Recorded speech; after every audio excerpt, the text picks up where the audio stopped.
Happy Sabbath, boys and girls. Welcome to Children's Story Time.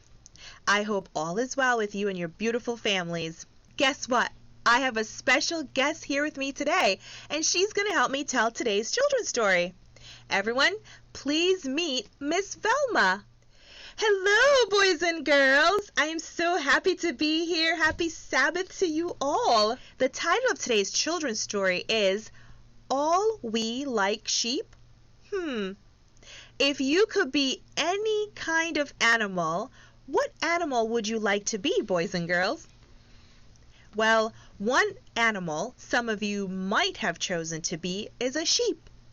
Do you know very much about sheep? Yes, I can share with the boys and girls what I found on some research the other day. For example, did you know, boys and girls, that a female sheep, a grown female sheep, is called an ewe or something like that? Anyway, a grown male sheep is called a ram. Baby sheep are called lambs. And did you know, boys and girls, that there are more than 1,000 different breeds of sheep worldwide? In the country of New Zealand, there are more sheep than people. 10 to 1. A lamb can find its mother by the sound of her bleat. A bleat? Does anyone know what a bleat is? Every sheep looks different, you know, and even though we humans sometimes can't tell them apart, the sheep can. And boys and girls, did you know that sheep are mentioned more times in the Bible than any other animal? Sheep and lambs are mentioned more than 400 times in the Bible. Wow! The children of God are referred to as sheep throughout the Bible.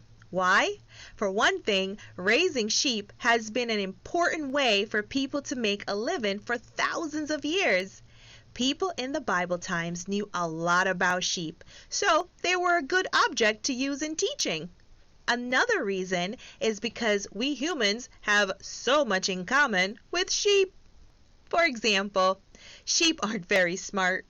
If a sheep tries to go through a hole in the fence and the hole is too small, he will just keep on trying to go forward instead of backing out.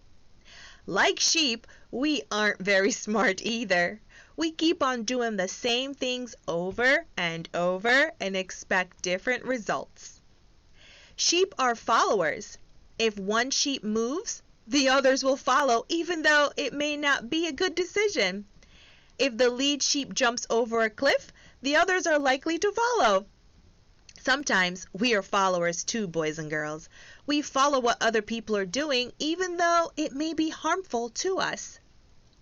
Sheep sometimes wander. They graze without paying attention to where they're going. They may be unable to find their way home, even when it's within sight. We sometimes wander too. We stray away from what God has taught us to do.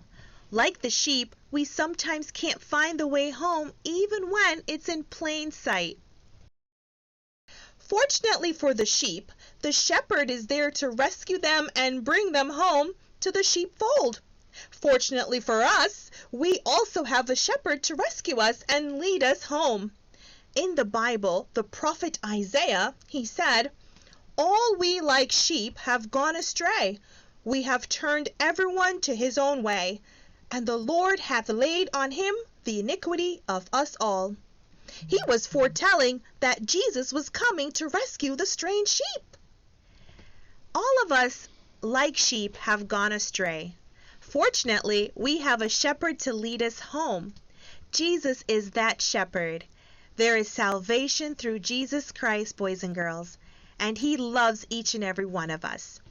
Let us pray. Dear Father, we thank you for sending your Son to save us, your lost and straying sheep. We know that only through you we can be saved. Thank you for always being there. In Jesus' name we pray. Amen. I hope you enjoyed the story. Have a great rest of the Sabbath. Bye.